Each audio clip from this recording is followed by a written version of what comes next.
안녕하세요. 원하는 부동산입니다. 이것도 모르고 부동산을 사겠다고? 줄여서 이모부 시간에서는 각 부동산별로 매매 시 꼭 검토해야 하는 내용에 대하여 현직 공인중개사의 직간접적인 경험을 바탕으로 소개해드리는 시간입니다. 여러분들이 위 부동산에 대하여 매매 계획이 있으시다면 영상을 보시고 혹여 내가 놓치고 있는 내용은 없나 확인해 보시면 좋겠습니다. 이것도 모르고 부동산을 사겠다고? 농지편에서는 토지 기본 정보, 농지의 종류, 농지 매매 과정, 농막, 그리고 변경된 농지법에 대한 체크리스트들을 확인해 볼 예정입니다. 첫 번째 체크리스트, 토지 기본 정보를 확인했는가 입니다. 농지도 여러 토지 유형 중 하나로서 일반적인 토지 매매에 적용되는 원리가 그대로 적용됩니다.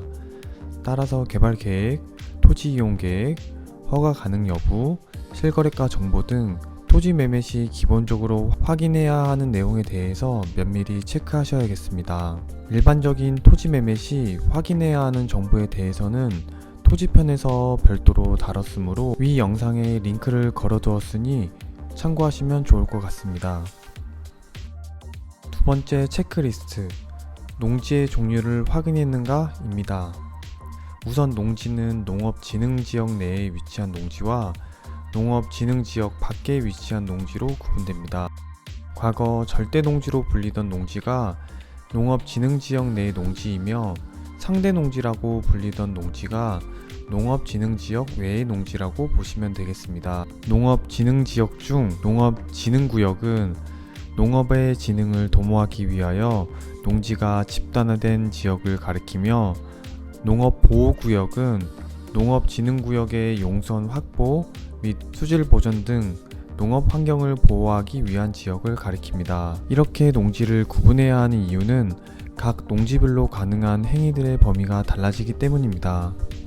우선 농업진흥구역의 농지는 농업 생산 또는 농지 개량과 직접 관련된 개발 행위만 가능합니다. 대표적으로는 농업인 주택이 바로 그것입니다. 농업보호구역은 농업진흥구역보다는 비교적 넓은 개발 범위가 보장되며 단독주택과 1, 2종 근린생활시설 중 일부가 가능하다는 점도 확인하셔야겠습니다. 마지막으로 농업진흥지역 외의 농지는 국토계획 및 이용에 관한 법률 규정 안에서 개발행위 전체가 가능합니다.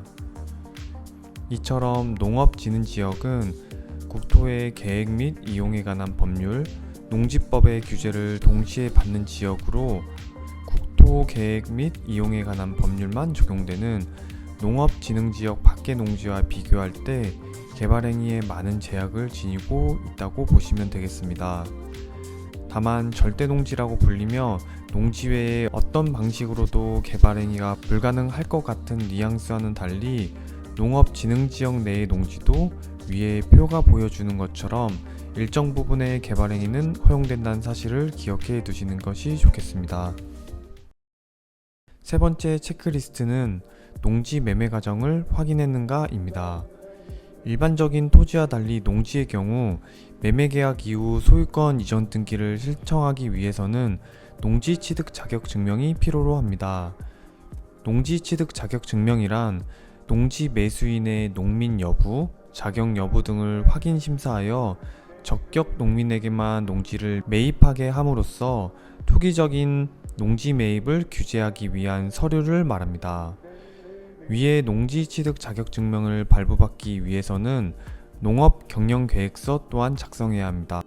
이는 취득하고자 하는 농지의 면적이 1,000제곱미터 이상인 농지에만 해당합니다.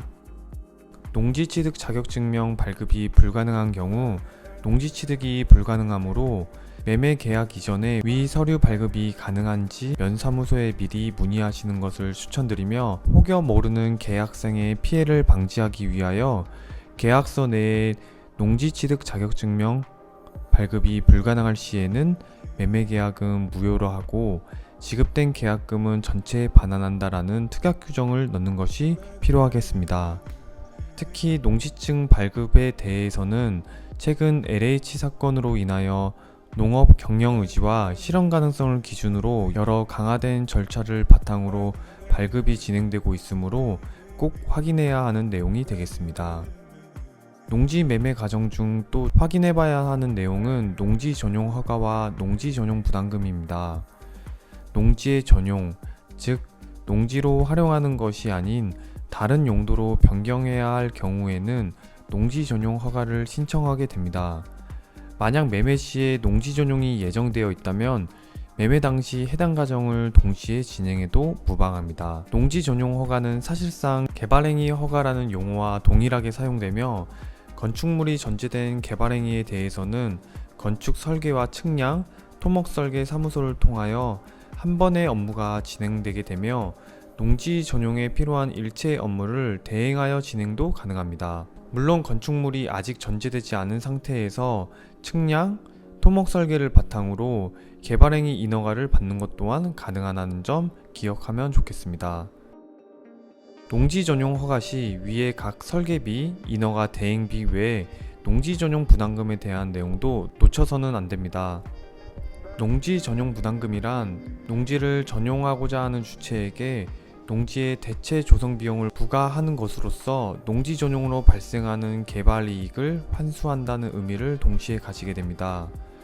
농지 전용 부담금은 농지의 공시가격이 높고 면적이 클수록 급격히 증가하므로 매매 이전에 본인이 취득하려고 하는 농지가 추후 전용하게 된다면 어느 정도 비용이 발생하는지를 미리 체크하셔야겠습니다. 또한 매매하려는 농지가 인접한 국어를 건너야 도로에 접할 수 있다면 국어 전용 허가 또한 필요할 수 있습니다.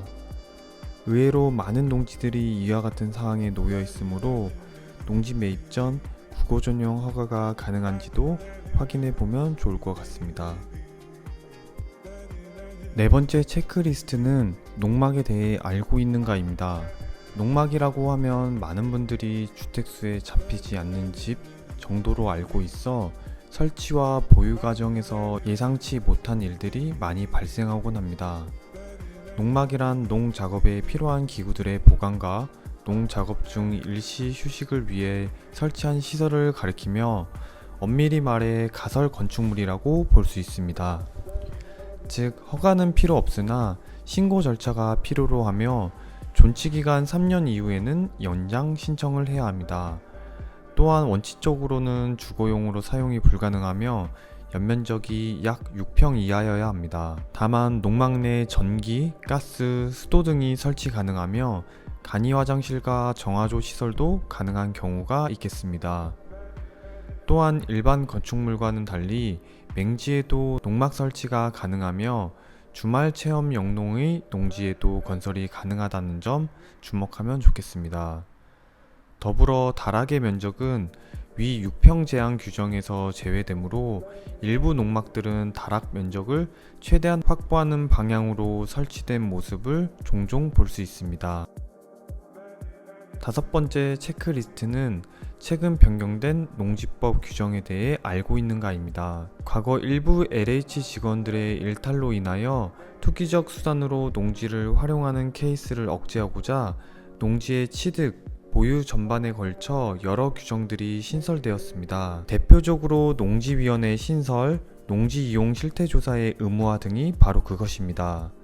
즉 특정 요건에 해당하는 농지 취득에 대하여는 농지위원회의 심의를 거쳐 농지증이 발급되게 하였으며 이렇게 취득된 농지가 정말 신고된 대로 잘 사용되고 있는가를 확인하기 위한 농지이용 실태조사를 매 1년 의무적으로 실시하게 된 것입니다. 그 외에 농지증 발급 소요기간이 연장되는 등 농지 취득 절차가 기존에 비해 조금 까다로워진 것은 사실이니 농지 매매 계약 이전에 본인이 취득하려고 하는 농지가 위 신설 규정에 적용되는 농지인지 확인하고 농지를 취득한 이후에도 이용 실태에 대하여 신고된 내용과 일치하지 않아 불법 요소가 적발되는 일들을 사전에 방지해야겠습니다.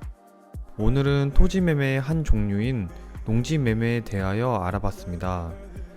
본인이 농지를 매매할 계획이 있다면 본 영상에서 말씀드린 체크리스트들을 사전에 꼭 확인하시면 되겠습니다.